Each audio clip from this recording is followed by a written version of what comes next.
안녕하세요. 오늘도 사연살롱을 찾아주셔서 감사합니다. 사연살롱의 청자입니다. 많은 사연을 듣다 보니 힘든 일, 즐거운 일들이 많이들 일어나더군요. 들으면서 울다 웃다 합니다. 저도 저희 이야기가 해보고 싶더라고요. 편안하게 잘 들어주셨으면 합니다. 저는 좋은 학력에 이름 있는 대기업을 다니시던 아버지 덕분에 나름대로 모자람 없는 유년 시절을 보냈어요. 워낙 어릴 때라 자세히 기억은 안 나지만 초등학생 때만 해도 친구들을 집에 초대하면 집이 넓고 좋다고 놀라곤 했거든요. 제 학용품이나 옷, 가방 등을 보며 예쁘다고 부러워하던 기억도 나고요. 그런데 갑작스런 아버지의 퇴직 후 경기가 급격히 안 좋아지면서 아버지는 번번이 이직에 실패해 우울증에 빠지셨어요. 집안의 유일한 가장이었던 아버지가 집에 틀어박혀 일을 하지 않으니 집안 사정이 빠르게 기울기 시작했어요. 급기야 전업주부셨던 어머님이 식당에 취직하셔서 설거지 등 주방 일을 도맡아 하며 식구들을 먹여 살리기 시작하셨죠. 중고등학생 시절 제 기억 속 아버지는 집에 있는 시간 동안 주식을 해보겠다며 온종일 컴퓨터만 보고 계셨어요. 엄마는 안 그래도 여유 없어진 형편에 주식까지 하냐며 뭐라고 하셨지만 아버지가 없는 형편이니 주식이라도 해야 하지 않겠냐고 고집을 부리시는 바람에 부부싸움이 끊이질 않았어요. 엄마가 일을 하러 나간 틈에 몰래 주식을 하는 아버지를 막을 수 있는 사람은 아무도 없었어요. 저도 아버지가 주식을 하는 족족 돈을 날렸다는 소식을 들을 때마다 아버지를 뜯어 말리고 싶었지만 한참 어렸던 제 말을 들으실 리가 없었죠. 어쩌다 못 참고 그만 좀 하라고 이야기를 해도 어린 네가 뭘 아냐며 무시하셨어요. 엄마는 하루 종일 일을 하고 퇴근해서는 저녁을 차리고 밀린 집안일을 하시고 돈을 날린 아버지와 부부싸움을 하느라 늘 지쳐 보이셨어요. 마음고생으로 하루하루 수척해가는 엄마를 보는 제 마음도 고통스러웠죠. 제 중고등학교 시절을 돌이켜보면 하루빨리 성인이 되어 엄마를 도와드려야겠다는 마음뿐이었어요. 나중에 커서 결혼을 하게 된다면 절대로 주식하는 남자는 만나지 말아야겠다는 생각도 했고요.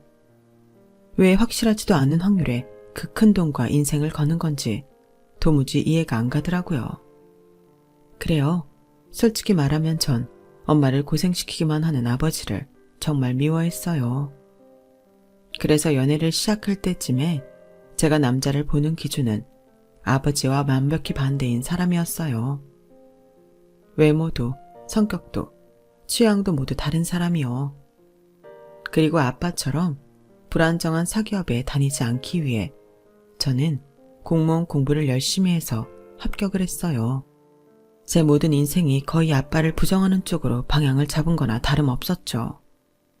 다행히도 제 성향에 안정적인 직장은 잘 맞았고 적은 월급이지만 집안의 보탬이 될 수 있어 행복했어요. 경제적으로 독립을 한 뒤엔 집을 나와 직장 근처 하숙방을 구해 지내기 시작했어요. 제가 공부를 마쳤으니 더 이상 서울에서 지내실 이유를 못 느끼신 부모님께서 집을 정리해 지방으로 내려가셨거든요.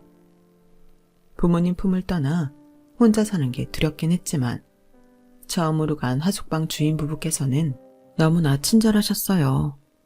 제가 살던 동네가 근처에 대학교가 있어서 주로 젊은 사람들이 많이 하숙을 했는데 다들 친아들 친딸처럼 아껴주셨거든요. 주인 아주머니는 젊은 애들이 부모 품을 떠나니 끼니도 제대로 못 챙긴다며 전날 저녁 신청을 하면 저녁도 함께 챙겨주시곤 했어요. 덕분에 집 나오면 먹기 힘들다는 집밥도 꼬박꼬박 잘 챙겨 먹을 수 있었죠. 아주머니는 너무 감사하게도 식사비도 따로 받지 않으셨어요. 한 푼 한 푼 귀한 시절 너무나 큰 은혜였죠. 매일같이 공짜로 얻어먹기 부담스러워 먹고 나면 항상 집안일을 함께 도와드렸어요. 그래서인지 아주머니 아저씨께서 저를 유독 예뻐하셨던 것 같아요. 아유, 우리 큰아들이 꼭 이렇게 예의도 바르고 사만 며느리를 데리고 왔으면 좋겠는데. 어느 순간부터 매일같이 하시던 농담에 진심이 느껴질 정도로요. 하숙집에는 주인집 아들들도 같이 살았는데 첫째 아들은 저보다 2살 연상이었어요. 아주머니께서 또래니까 친하게 지내라고 하셨지만 무뚝뚝한 인상 때문에 처음에는 친해지기가 어려웠어요. 오히려 저보다 1살 어린 둘째 아들이 성격이 수더분해서 저랑 더 친했는데 아무래도 그 시절에는 여자가 연상이고 남자가 연하인 커플은 잘 없었다 보니 자연스레 아주머니 아저씨께서 저를 첫째 아들과 잘 되길 바라셨던 것 같아요. 그러던 어느 날 제 방에 등이 나간 거예요. 혼자 해보려고 용을 써도 안 되어서 아저씨에게 도움을 청하려고 했는데 2분 다 외출을 하신 건지 연락이 안 되더라고요. 그날은 퇴근하고 공부를 좀 하려고 했는데 불이 안 들어오니 이만저만 난처한 게 아니었어요. 그나마 편한 작은 아들에게라도 부탁하고 싶어 찾는데 작은 아들도 외출하고 없더라고요. 아무도 없는 거실에 책을 들고 나와서 읽고 있는데 큰아들이 귀가하는 소리가 들렸어요. 평소 말을 섞은 적이 잘 없어서 어색하게 눈인사를 했는데 제 옆쪽 소파에 와서 앉더라고요. 책을 보고 있는 제 모습을 빤히 쳐다보는 것 같아 살짝 긴장했는데 제게 처음으로 말을 걸더군요. 왜 안 들어가고 여기 있어요? 아, 공부를 좀 해야 하는데 방에 불이 나가서. 아, 다시 침묵이 찾아왔어요. 그래도 주인집 아들이니까 혹시 도와줄 수 있는지 물어라도 볼까 고민이 되었지만 그러기엔 너무 안 친하기도 했고 막상 부탁을 거절하지 않아도 어색할 것 같아서 꾹 참고 있었어요. 저녁 시간만 좀 버티고 들어가서 자면 내일 부탁을 드려도 됐으니까요. 그런데 한참 침묵하고 있던 주인집 큰아들이 제가 도와드릴까요? 하고 말을 거는 거예요. 네? 집에 미리 사둔 등이 있어서 교체하는데 얼마 안 걸릴 것 같은데. 도와주시면 저야 너무 감사하죠. 그럼 잠깐만 기다리세요. 들고 왔던 가방을 옆에 툭 벗어 내려놓고 어딘가로 향하는 뒷모습을 보는데 그제서야 뭔가 그 사람이 제대로 보이는 듯한 기분이 들더군요. 마주칠 일이 있어도 대충 인사만 하고 각자 방에 들어가거나 밥만 후딱 먹고 들어가서 잘 몰랐는데 어딘가 듬직해 보이는 구석이 있어 보였어요. 창고에서 새 등을 꺼내온 그 사람이 먼저 가라는 듯 손짓을 하더라고요. 얼떨결에 책을 챙겨서 제 방으로 걸어가는데 저도 모르게 긴장이 되더라고요. 낯선 남자를 제 공간에 들이는데 이래도 되나 싶으면서도 주인집 아들이 자기 집 등 갈아주는데 뭐가 이상한가 싶기도 하고 마음이 혼란스럽더라고요. 됐다. 감사합니다. 왜 얘기 안 했어요? 네? 등 나간 거요. 제가 묻기 전까진 얘기 안 하시길래. 아, 괜히 번거롭게 하는 것 같아서요. 제가 불편하세요? 네? 아니, 그게 아니라. 갑작스러운 질문에 제가 당황하자 남자가 낮게 웃었어요. 농담이에요. 다음부터는 불편한 거 있으면 바로 얘기해 주세요. 참지 말고.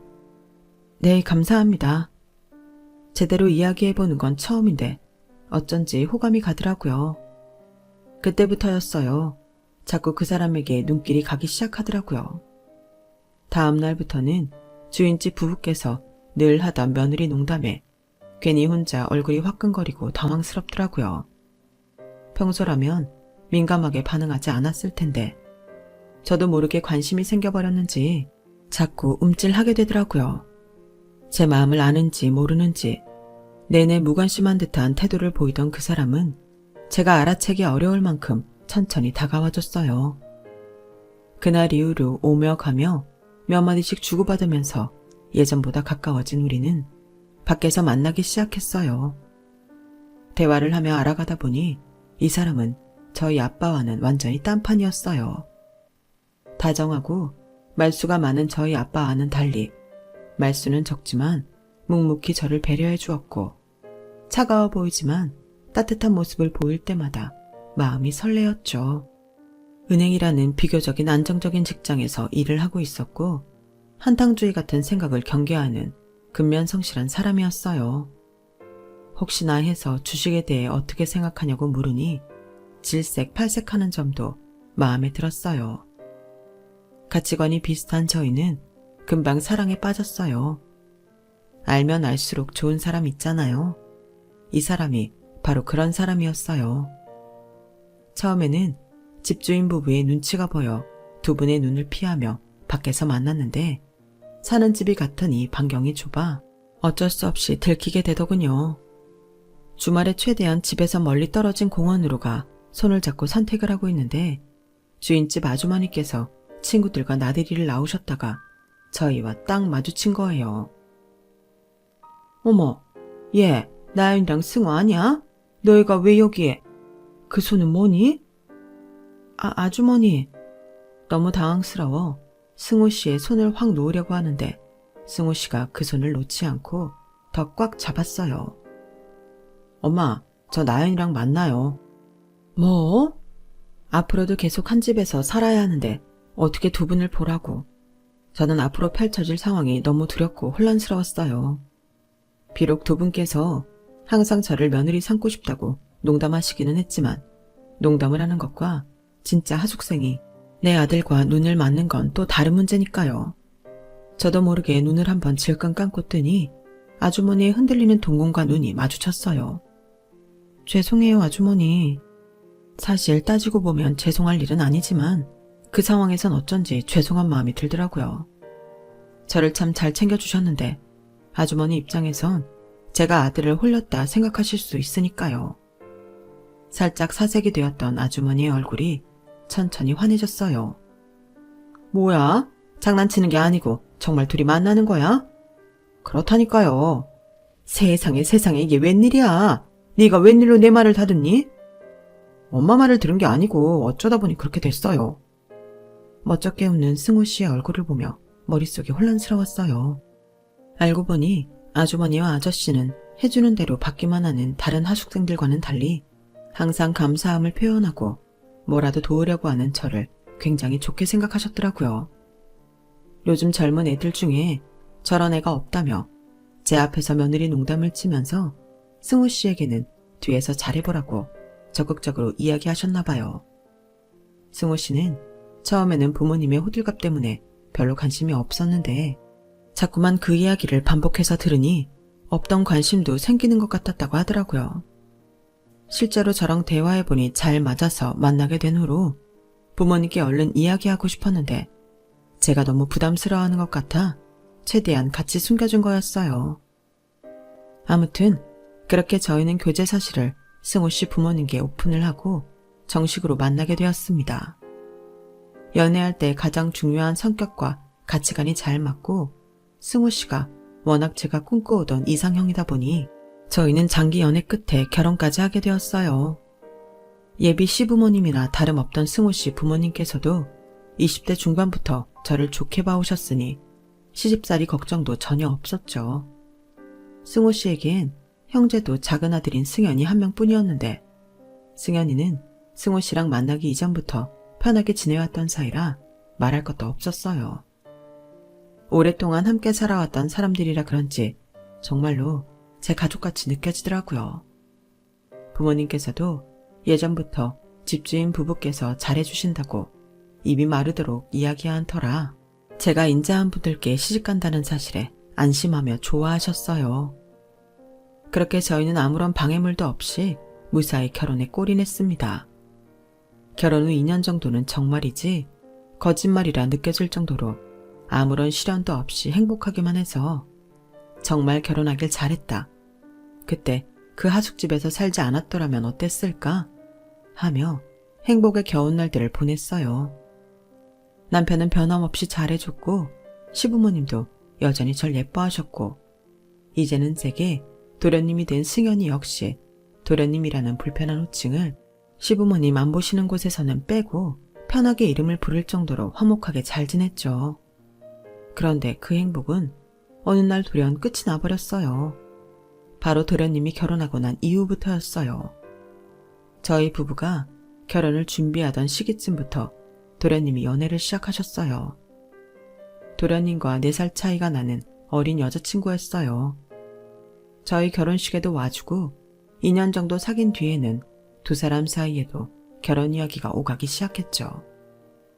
저와 제 남편에게는 한없이 귀여운 막내 여동생 같은 느낌이라 특별히 교류가 없었어도 도련님과 잘 지낸다는 사실만으로도 예비 동서가 참 예뻐 보였어요.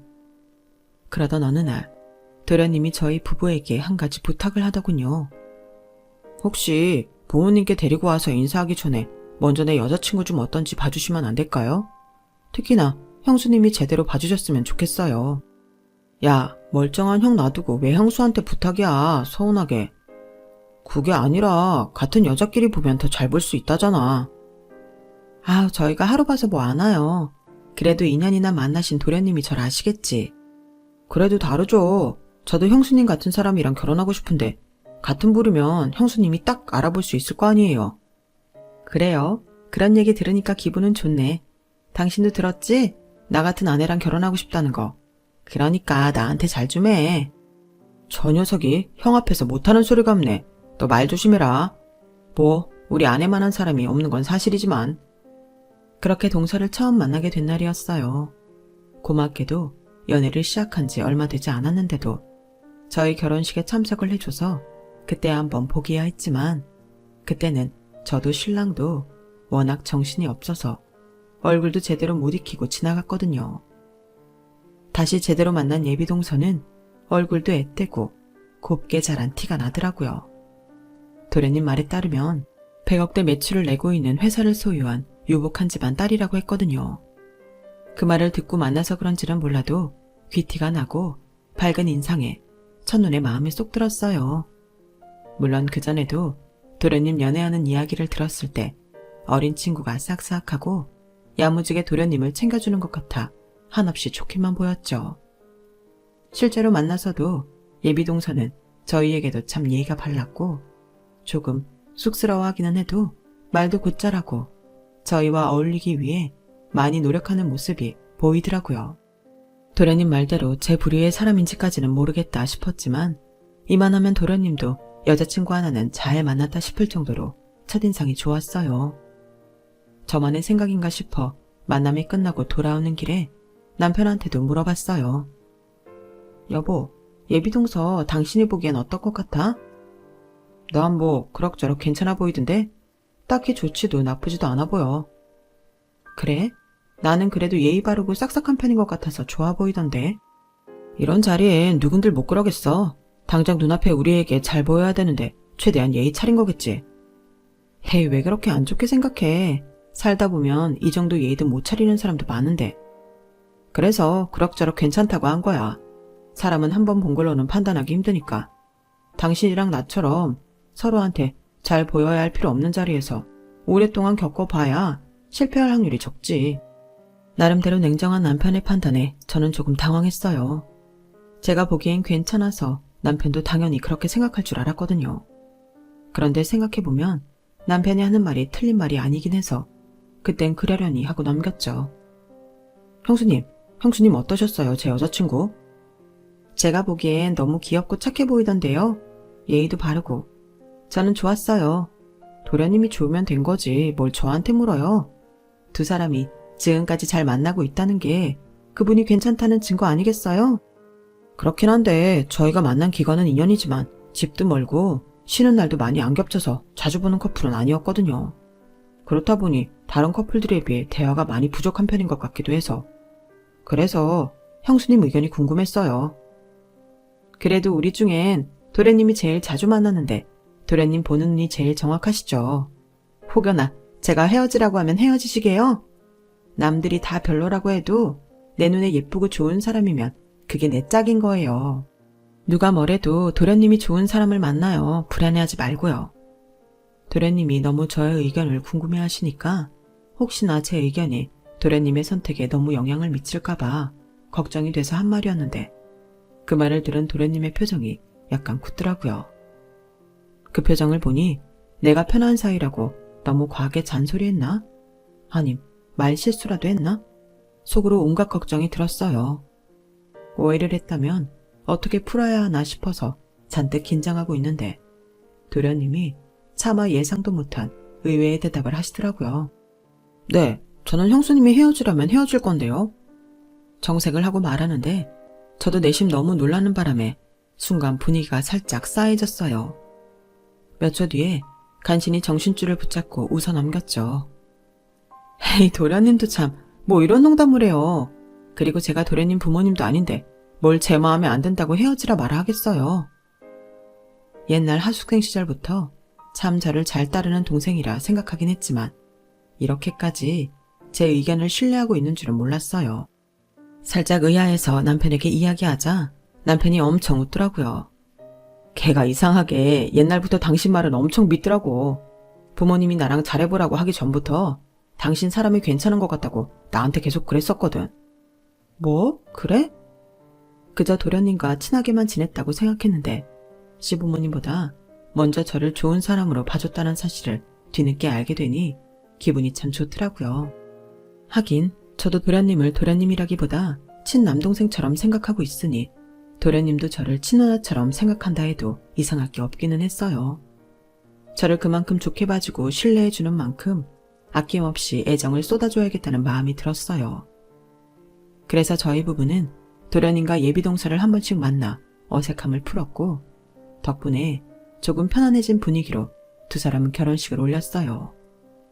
신혼여행을 다녀온 뒤 두 사람이 저희에게 따로 인사할 겸 식사를 하러 찾아왔어요. 여행 다녀오는 것만으로도 돈이 많이 들었을 텐데 양손 가득 선물을 바리바리 싸들고 왔더라고요. 아니, 선물이 끝도 없이 나오네. 어머님 아버님만 잘 챙겨드려도 충분한데 뭘 우리 선물까지 이렇게 많이 챙겨왔어. 미안하게. 섭섭하게 그게 무슨 소리세요, 형수님. 다른 사람도 아니고 형수님 선물인데 빵빵하게 챙겨와야죠. 역시 도련님밖에 없네. 도련님이 우리 남편보다 낫다. 농담을 하자 남편도 도련님을 쥐어박는 신용을 하며 유쾌하게 웃었죠. 이 자식이 지영보다 형수를 더 챙기네. 동서도 장난스럽게 떨떠름한 얼굴을 했어요. 이 사람이 그렇다니까요. 형님 말이라면 어찌나 철석같이 믿는지. 이러다 형님 말이 법이라고 할 사람이에요. 농담처럼 지나가듯 한 말이었지만 살짝 걱정이 들더라고요. 도련님이 저를 잘 따르는 건 좋은 일이었지만 동서가 저렇게 이야기할 정도로 잘 알고 있는 줄은 몰랐거든요. 저도 결혼한 입장이라 그런지 아내 입장에서 생각해봤을 때 썩 기분이 좋진 않을 것 같다는 생각부터 들었거든요. 그래도 가볍게 한 이야기니까 괜찮겠지 싶어서 서둘러 그 얘긴 끝내고 다른 주제로 넘어갔어요. 동서는 결혼 전까지만 해도 묻는 말에만 대답을 잘 해주고 주도적으로 대화를 한 적은 별로 없었는데 저희가 한결 편안해졌는지 이것저것 물어보더라고요. 아주버님 이야기야. 워낙 이 사람한테 많이 들었지만 형님 이야기는 많이 들어보지 못해서요. 시부모님께서도 형님을 너무 좋아하시고 이 사람도 하도 잘 따르니까 형님이 어떤 분인지 더 알아가고 싶어요. 술이 좀 들어가고 네 사람 다 알딸딸한 느낌이 들 때쯤 동서가 진솔하게 말을 걸어오더라고요. 그때는 잠깐 그런 생각을 했어요. 시부모님도 도련님도 다 잘 지냈는데 동서하고만 조금 어색하니까 이번 기회에 동서와 더 친해지면 되겠다고. 그래서 술도 들어간 김에 제 이야기를 많이 해주었어요. 어렸을 때 불우했던 제 가정환경 이야기를요. 동서는 묵묵히 들어주었는데 궁금했던 사람치고는 생각보다 반응이 좀 없어서 살짝 민망해지더라고요. 남편은 도련님에게도 제 개인적인 가정사에 대해서는 한마디도 안 했던 모양인지 도련님이 오히려 그 말에 반응을 했어요. 그러셨구나. 저는 형수님이 너무 밝고 건강하셔서 그렇게 고생하신 줄 몰랐어요. 저보다는 저희 엄마가 고생을 많이 하셨죠. 식구들 먹여 살려보겠다고 안 해보신 일이 없어요. 식당에서 설거지 일을 오랫동안 하셔서 예뻤던 손이 다 망가지셨어요. 아직도 그 손을 보면 마음이 좀 아파요. 그래서 전 꼭 아빠랑은 반대인 사람을 만나야겠다고 생각했고요. 그게 형이에요? 그렇죠. 좀 낯간지럽긴 하지만 저희 아빠랑은 성격도 취향도 완전히 반대라서 끌렸거든요. 그랬구나. 저도 형이랑 비슷해서 형수랑 잘 맞았나 봐요. 앞으로 잘 부탁합니다. 아니, 저도 결혼했으니까 이제 와서 하는 말이지만 옛날에 형수님 저희 집 하숙생으로 처음 들어왔을 때 반했었거든요. 지금은 전혀 아닙니다. 뭐 그때야 너무 어리기도 했고 형이랑 잘 되실 건 꿈에도 상상 못했으니까요. 살짝 취기가 돌기도 했고 도련님의 의도를 한 번에 파악하기가 힘들어 사고가 정지됐어요. 자기가 무슨 말을 뱉고 있는 줄도 모르고 천진난만하게 웃는 도련님의 얼굴을 보니 술이 확 깨더라고요. 반사적으로 동서의 눈치를 살폈는데 역시나 싸늘하게 식어있더라고요. 가뜩이나 평소에 절 잘 따르는 것만으로도 심기가 편하지만은 않았을 텐데 저런 소리까지 듣고 동서 기분이 좋을 리가 없었겠죠. 야, 이 자식 많이 취했네. 재수씨, 이 녀석 데리고 집에 들어갈 수 있겠어요? 대리기사 부르긴 할 건데. 네, 어떻게든 가야죠. 이 분위기에 여기서 자고 갈 순 없잖아요. 남편을 대하는 동서의 태도가 사뭇 달라진 것 같았지만 그날은 기분이 나쁠 테니 동서가 그런 걸 신경 쓸 겨를이 없어서 그런 걸 거라 생각하고 넘겼어요. 그런데 그날을 기점으로 동서는 완전히 다른 사람이 되었어요. 동서, 마트까지 얼마 걸리지도 않는데 꼭 택시를 타야겠어? 짐이 많은 것도 아닌데 천천히 걸어갔다 오자 우리. 형님, 그 거리를 꼭 걸어갔다 와야겠어요? 걸어서 15분이면 오며 가면 30분이에요. 명절이라 정신도 없는데 길바닥에서 시간 버리실 거예요? 설마 택시비 아까워서 이러세요? 뭐라고? 그게 아니라 택시를 안 타도 되는 거리인데 타자고 하니까 그렇지. 올 때야 짐이 많아지면 탈 수도 있다지만 갈 때는 그렇지도 않잖아. 됐어요, 형님. 참 절약정신 지극하시네요. 택시 타기 싫으면 관두세요. 저라도 혼자 타고 갈 테니까 마트에서 봐요. 뭐? 아니, 동서. 굳이 따지면 어머님 댁에서 걸어서 15분 거리에 있는 마트에 택시를 타고 다녀오자는 제안이 더 이상한 거 아닌가요? 그런데 동서는 전에 제 가정 형편 이야기를 들어서 그런지 자꾸만 제게 궁핍하게 굴지 말라는 식으로 이야기를 하더라고요. 무슨 말만 했다 하면 돈 아까워서 그러냐, 돈이 없어서 그러냐, 이런 식으로 결론이 나버리니까 저도 미치겠더라고요. 동서, 제사 음식들 명절이라고 재료값이 많이 올랐는데 마늘 같은 건 할인 들어간 걸로 사자. 형님, 지금 설마 제사상에 올리는 음식을 이런 신선하지도 않은 마늘로 요리해서 올리자는 거예요? 아니, 이건 메인도 아니고 요리할 때 쓰이는 재료잖아. 그리고 이게 못 먹을 걸 싸게 파는 것도 아니고 사람들 다 사 먹는 건데 뭐가 문제야. 아, 됐어요. 거지도 아니고 무슨 제사상에 올리는 음식까지 싼 걸로 퉁치려고 하세요. 어머님, 아버님은 형님 이러시는 건 알고 형님 예뻐하시는 거세요? 처음 한두 번은 동서가 그날 일로 받은 상처를 감당 못해서 저에게 푸는 거라고 생각이 들어서 내버려 뒀어요. 그날도 도련님과 크게 부부싸움을 했다고 들었거든요. 하지만 동서의 심술은 날이 갈수록 심해졌어요. 하루는 제가 주식 관련 뉴스를 보고 있었거든요.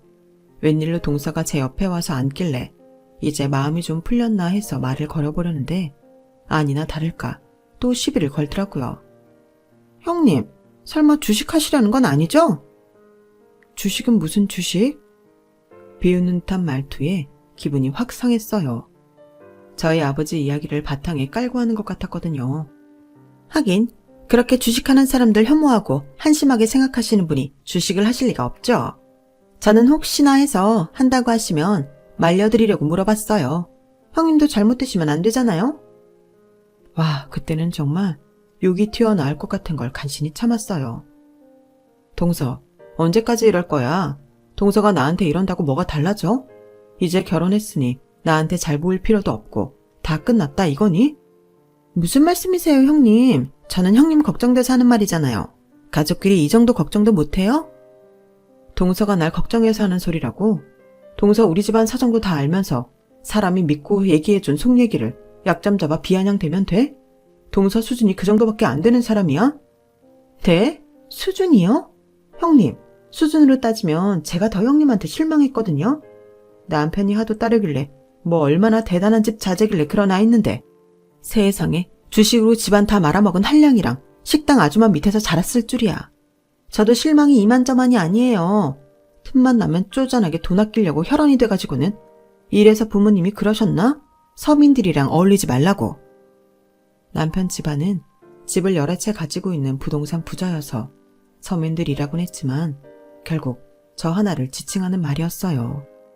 시부모님조차도 저나 저희 집 형편만으로 모욕한 적 없는데 이런 수모를 동서한테 당하니 미칠 것 같더라고요. 서민들? 그러는 동서는 뭐 얼마나 부자길래 그래? 부자면서 왜 그렇게 돈은 안 써? 효도는 왜 반반이야? 돈 많은 거 자랑만 하지 말고 그럼 증명 좀 해봐. 부자들은 돈 얼마나 잘 쓰나 한번 보게. 어머, 제가 왜요? 형님 그렇게 안 봤는데 거지 근성도 있으신가 보다. 잘 사는 사람한테 당연하게 돈 내라고? 행패 부리지 마시고 돈 필요하면 일해서 정정당당하게 버세요. 공무원 하면서 돈 벌어먹고 살기 힘들죠? 뭐라고? 공무원은 가뜩이나 경업도 안 돼서 어째요? 제가 일자리라도 좀 드려요? 아까 저희 밥 먹고 쌓인 설거지 있는데 그거라도 좀 하실래요?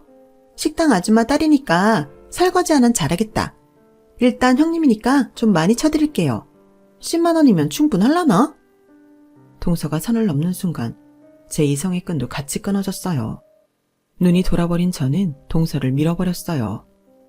야, 네가 뭔데 우리 부모님을 조롱하고 모욕해? 누가 못 배운 집딸 아니랄까봐 다짜고짜 폭력은? 결국 저희는 육탄전까지 벌이며 싸웠어요. 남편과 도련님이 뒤늦게 달려와 저희 두 사람을 떼어놓았어요.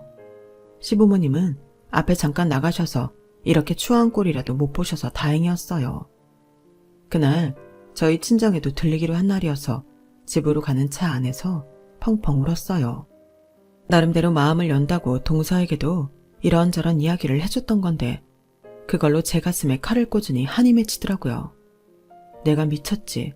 얼마나 봤다고 그런 속 깊은 얘기를 해서 제 무덤을 팠나 싶었어요.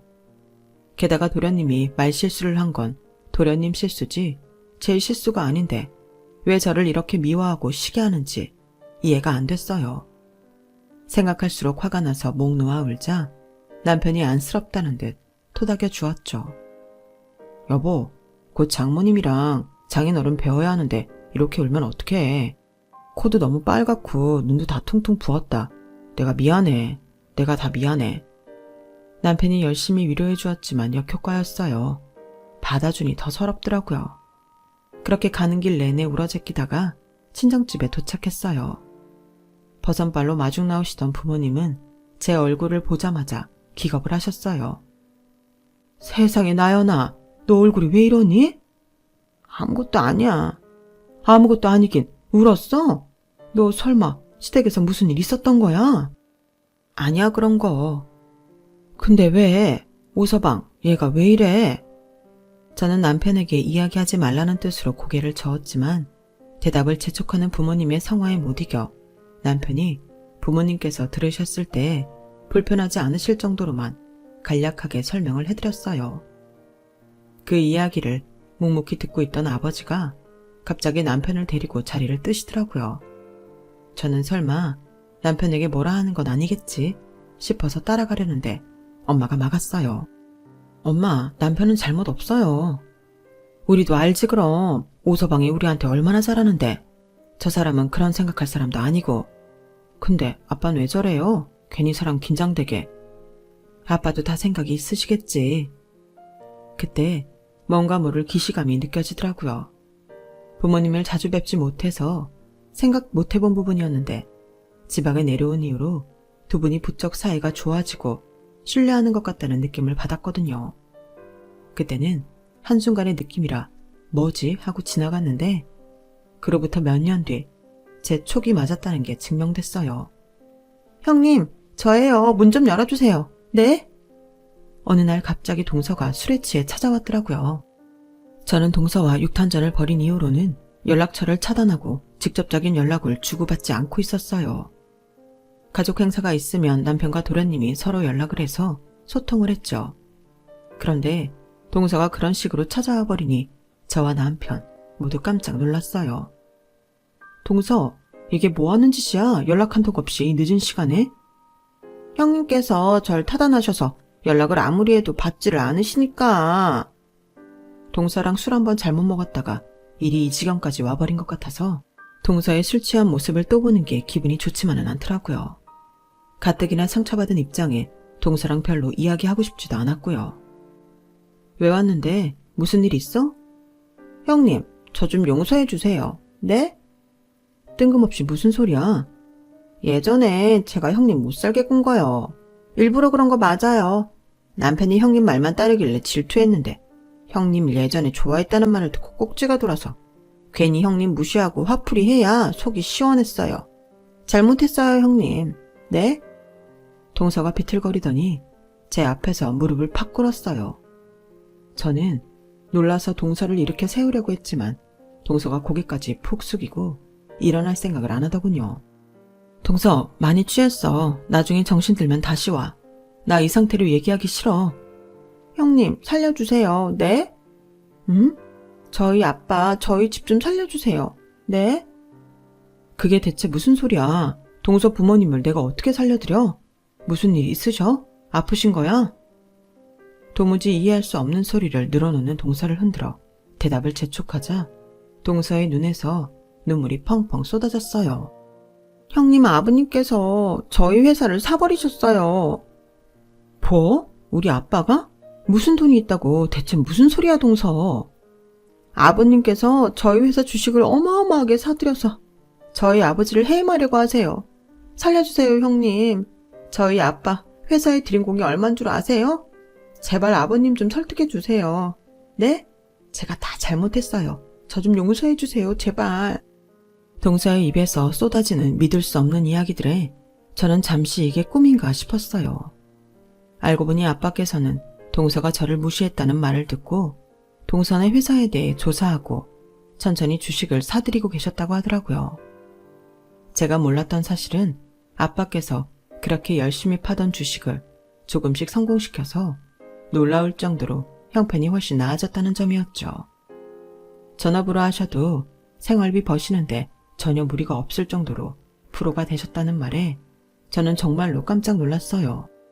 나름대로 한 우물만 팠다면 한 우물만 파신 건데 그게 이렇게 잘 될 줄은 몰랐거든요. 어쩐지 항상 아빠를 한심하게만 생각했던 게 죄송스러워지더라고요. 동서, 그렇게 운다고 그게 해결이 돼? 회사 일이 떼쓴다고 되는 것도 아니고 나한테 와서 왜 이래? 자기네 회사가 100억대 매출이라며 사람 무시할 땐 언제고 손바닥 뒤집듯 자기가 불리해지니 무릎부터 꿇는 모습이 참 추하더라고요. 마음껏 비웃는 표정을 숨기지 않으니 속이 시원하더라고요. 동서는 급한 마음에 자존심도 없는지 계속 이 말을 땅에 받고는 빌었어요. 형님, 그래도 그동안에 정이 있잖아요. 앞으로 제가 정말 잘할게요. 그동안 상처드려서 정말 죄송해요. 제가 형님 부모님을 잘 몰라서 그랬어요. 미안해 동서. 그건 우리보다도 더 어른인 분들의 사정이잖아. 동서네 회사에 딸린 인원이 얼만데 그걸 우리 사이에 화해하는 걸로 퉁쳐서 무능한 대표이사를 회사에 그대로 두면 쓰겠어? 해임이 되더라도 그건 동서네 아버님 역량이지. 형님, 정말 너무하시네요. 너무한 건 동서지. 한량의 식당 아줌마라고 무시하던 사람들한테 뒤통수 맞아보니 어때? 많이 쓰라리지? 그러니까 동서도 항상 겸손한 마음으로 살아. 이제는 동서네 아버님이 더 한량처럼 사시겠어? 부자는 망해도 3년 간다던데 그 3년 동안 잘 즐겨봐. 질척이는 동서를 억지로 일으켜 문 밖으로 쫓아내고 문을 잠가버렸어요. 문 앞에서 이년저년하며 고래고래 소리 지르더니 얼마 뒤 확인해보니 가고 없더라고요. 동서가 돌아간 걸 확인한 뒤 그 길로 저는 아빠께 전화를 드렸어요. 아빠는 마치 전화가 올 줄 알았다는 듯 태연히 전화를 받으시더라고요. 그 목소리를 들으니 괜히 웃음이 났어요. 딸, 무슨 일이야? 아빠가 보고 싶어서 전화했어? 아빠, 내 복수해준 거예요. 방금 남편한테 듣고 알았잖아. 당연하지. 난 네가 우리 집에 눈 띵띵 부어서 오던 날을 절대 못 잊는다. 시부모님도 아니고 어디 어린 게 맹랑하게 내 딸한테 기어올라? 그럼 건방진 애들은 싹을 밟아줘야 돼. 그러니까 나 완전 그동안 당했던 거 다 갚아줬잖아. 고마워요 아빠. 100년 묵은 채증이 내려가는 것 같더라. 근데 언제부터 그렇게 잘 풀린 거예요? 나 진짜 깜짝 놀랐어. 꿈꾸는 줄 알았잖아. 진작 말해주지. 그럼 나도 조금은 응원했을 거 아니야. 네가 나 주식하는 거 너무 싫어하니까. 잘 돼도 별로 좋아하지 않을 것 같아서 그랬지. 이러다 또 안 될 수도 있으니까 말하기도 조심스러웠고. 그러게 원래 그런 말 하나도 믿음이 안 갔는데 이젠 좀 믿음이 갈 것 같네요. 수화기 너머로 들리는 허탕한 웃음소리에 어린 시절부터 묶여왔던 아빠에 대한 원망과 미움마저 날아가는 것 같았어요. 아빠가 언제나 가족은 뒷전이고 하고 싶은 일만 하고 사는 줄 알았는데 생각보다 저를 항상 염려하고 많이 신경 쓰고 계셨다는 것도 알게 되었고요. 그 뒤로는 아빠와 좀 더 애틋해졌어요. 가족이 더 화목해진 것과는 별개로 한 우물을 오래 파서 결국엔 뭔가를 해내셨다는 게 존경스럽게 느껴지기도 하더라고요. 제가 그토록 증오했던 아버지와 주식이 저를 지켜주는 순간이 오기도 하고, 인생은 참 오래 살고 봐야 하는 것 같아요. 이런 거 보면 미워 죽겠어도 가족은 가족인가 봐요. 여러분도 곁에 있는 가족에게 좀 더 따뜻한 말 한마디 어떨까요? 제 사연 들어주셔서 감사합니다. 곁에 소중한 사람들과 행복하세요. 여러분, 사연 댓글에 응원과 현명한 조언 부탁드려요. 좋아요와 구독은 저에게 큰 힘이 됩니다. 오늘도 좋은 일 가득하세요.